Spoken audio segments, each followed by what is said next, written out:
Diba?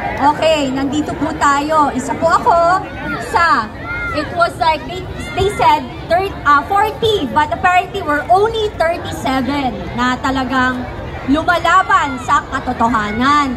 Dapat po ba tayo lumaban sa katotohanan? Kaya po yung mga kandidato natin ay lumalaban sa katotohanan lamang. Kaya para po yan si past President Duterte, tama? Pwede po bang humiling? Pwede po ba tayong sumigaw ng Duterte?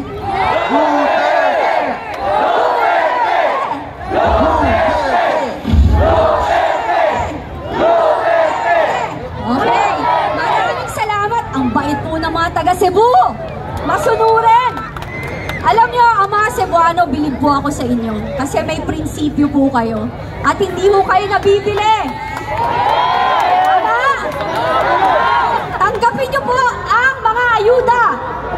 Kasi pera po natin yan. Okay? Pero dapat po, iboto nyo kung ano po ang nasa konsensyo at puso ninyo. Yes.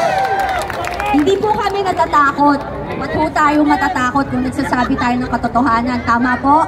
Yes! Sa mga ina dyan na katulad ko, sa mga single mother, sa mga lola, at sa mga single dad, natatawa. Oh, single forever. Ang mag-a-apply? Sino ho? Pag ang daming aplikante, Miss Cathy, oh. Nag-media na. Oh. Ako yung taga-screen. Meron po tayong manager, may manager. Maraming salamat po sa mga taga Cebu na totoong may paninindigan at talaga pong iba ang tapang ninyo. Nakikita po ninyo kung ano yung katotohanan at nangyayari sa ating bansa at kamalian na ginagawa ng ating gobyerno. Wala hong masama kung tayo po'y nagtatanong at kine-question natin ang mga maling nangyayari sa ating bansa. Ang pagbagsak ng ekonomiya, ang mahal na bilihin, ang patuloy na pagtaas ng ating mga gas, gasolina, kuryente, katulad po ni Kong Marcoleta na kanya pinaglalaban isa na mapababa ang kuryente. Number 1 ko po yan, mahal na mahal kong senador yan. Gusto ko siyang manalo. Hindi ako bayad. Hindi ako nagpapabayad. Yes, to Congressman Marcoleta. At ang aking kaibigan, si Jimmy Bondoc, isa hong abogado, naghanda bago po tumakbo. At matagal na rin kong expose sa politika. Mabaitong tao yan. Alam mo, wala naman hong perfectong tao. Pero wag lang hungganit. Tama? Kayo, anong gusto nyo? Presidente or like mga, what do you call that? Politikang gumagamit ng droga or politikong may takot sa Panginoon?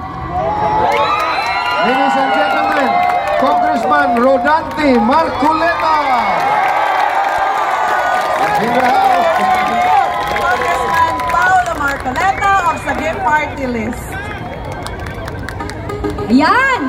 Eto po, ang ating congressman na inyong iboto sa darating na eleksyon bilang senador. Pinagkilala ang kanyang pangalan na Marcoleta. Pinipili yung makakabuti para sa mas nakarami katotohanan ng Ayan! Parating pa lang po si Atty. Vic Rodriguez. And katulad ko, kami po'y naging parte ng grupong yon. Minahalo namin, naging loyal kami, at inalagaan namin sila. Pero after ng aming ginawa, eto po kami. Dahil kami ho'y may mga prinsipyo at paninindigan, ang gusto ho namin ay maiayos ang ating bayan. Kahit na sa maliit na paraan. Ayan. Maraming salamat po and God bless Cebu! Thank you so much, Miss Cathy. Thank you, Ms. Cano. Okay.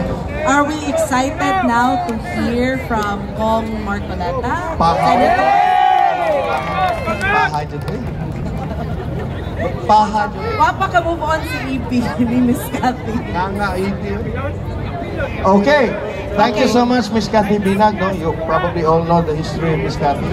And salamat at dumating na po si Congressman Marcoleta. But before